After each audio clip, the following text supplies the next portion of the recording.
Good morning. I'm Jim Graven, Mayor of Olmsted Falls. This is Police Chief Rogers. Last night at approximately 7:45 p.m., the Olmsted Falls Police Department responded to Sprague Road and Fernwood Drive. The initial call was for a possible assault. Officers responded, and they did speak to a witness who informed our officers that there may be a deceased victim in a condominium on Lake of the Falls Boulevard. Police did respond to that condominium. There they found a 26-year-old male who was found deceased from an apparent gunshot wound. The identity of the victim is being withheld until the family can be notified. We did receive accurate and reliable information that the suspect immediately fled the city in a white Nissan. And because he immediately fled the city, the police believed that our residents were not in any harm's way within the immediate area. Police from Olmsted Township, the Lorain County Sheriff's Department also responded and helped the Olmsted Falls Police Department. The Ohio Bureau of Criminal Investigation and the Cuyahoga County Medical Examiner's Office are also investigating at this time. The suspect was not a resident of Olmsted Falls. He was visiting a friend who had just moved our city about a month ago. Thank you, and we will entertain questions. Yes, ma'am. At the condominium on Lake of the Falls. The torso. One shot? There were multiple gunshots. Ma'am? Can you just talk about what was going on at that apartment that led up to this? I cannot discuss what was going on in the apartment that led up to the actual incident. That's part of the ongoing investigation. Do you believe that the suspect knows the victim? Yes, the suspect did know the victim. Has he been captured? No. Can you talk about what you and maybe other law enforcement agencies are doing to track him down? There are multiple law enforcement agencies working collaboratively with us. At this time, we really don't want to discuss what steps are being taken to apprehend the suspect. The last thing I would want to do is compromise the attempts to apprehend him. Based on the 911 calls, it sounds like something happened like at a convenience store around there. Can you say Right, how that might be related? Right, I can address that. So the initial 911 call came to Lorain County Sheriff's Department. The reason for that is that one of the witnesses left the scene and went to the convenient on Sprague Road that's actually across the street from our jurisdiction in Lorain County.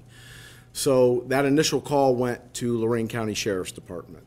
Lorain County Sheriff's Department believed when they were told that this incident occurred across the street that was Olmsted Township. So they transferred the call, the 911 call, from Lorain County Sheriff's Department to CCOMS, which is the dispatch center for Olmsted Township. There was never a 911 call placed to the Olmsted Falls Police Department. One of our officers who was on duty at the time was scanning, doing the right thing, and heard this radio traffic of Olmsted Township officers being dispatched to the area of the convenient, the Sprague Road, Fernwood area. When she heard that this incident allegedly occurred across the street from the convenient, she pretty much knew this is ours, and she advised our dispatch that she was responding to the area as well. So a witness left the scene and then placed that call? That's correct. Do you know how many witnesses might have been there for that? There were multiple witnesses involved in this incident. And I'm sorry, you said the alleged shooter knows the victim, you said, correct? They were known to each other. Okay. There's just one suspect you're looking for?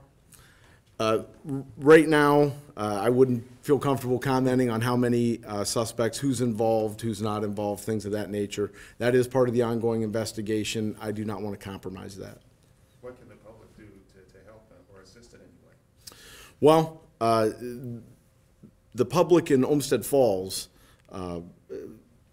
if they see something, hear something, we always want them to contact us.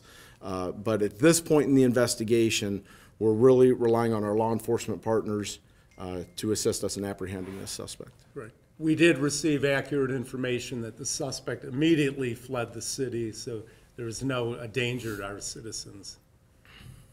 Do you believe it's drug-related? There's nothing to indicate at this time that it was drug-related. Any other questions?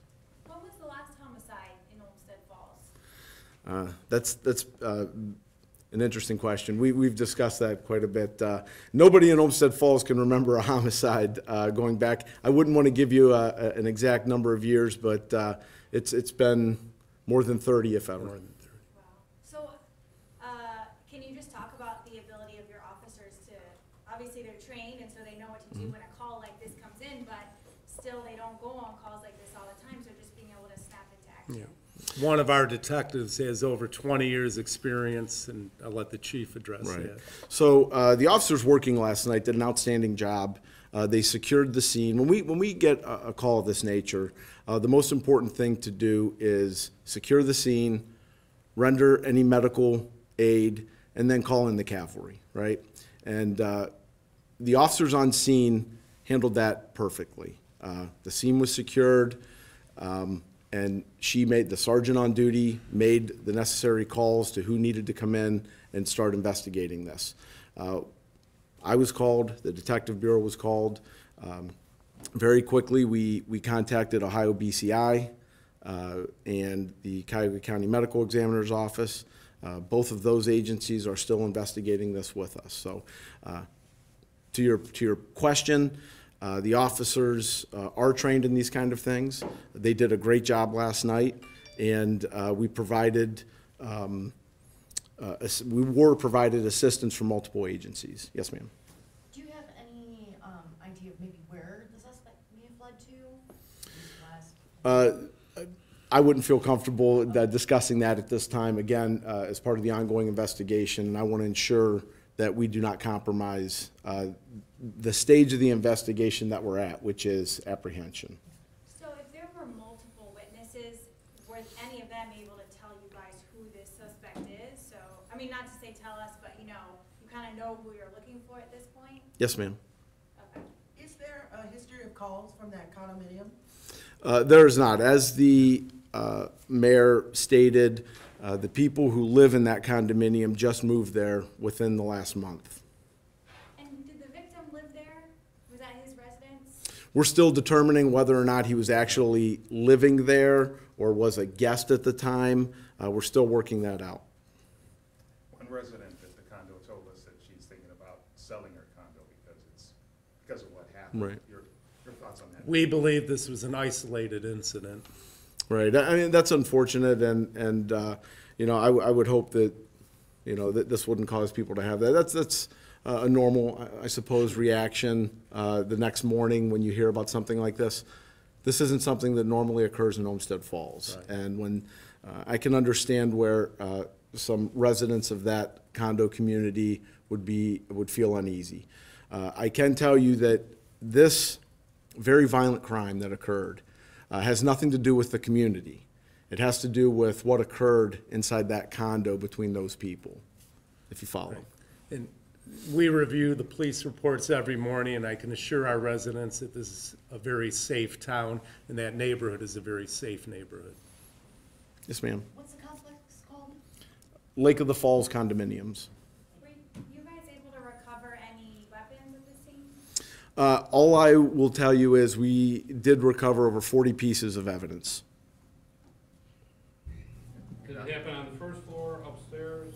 I don't know. This particular condominium, that condominium complex has both 1-level and 2-level condominiums. This was a 2-level condominium, and the incident occurred on the first floor.